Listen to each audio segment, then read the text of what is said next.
نحمدہ ونصلی علی رسولہ الکریم اما بعد السلام علیکم ورحمۃ اللہ وبرکاتہ۔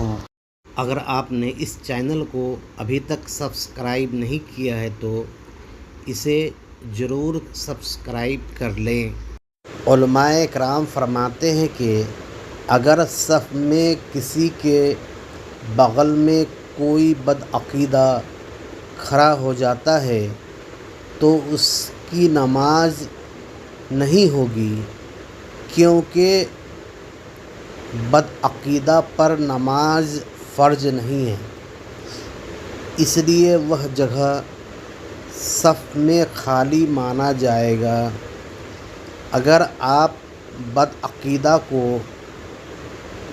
پایا تسلیم کرتے ہیں تو نماز ہو جائے گی۔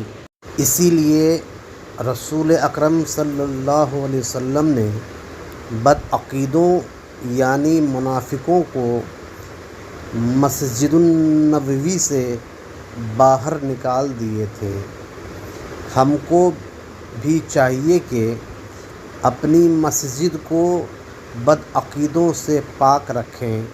وآخر دعوانا الحمد للہ رب العالمین۔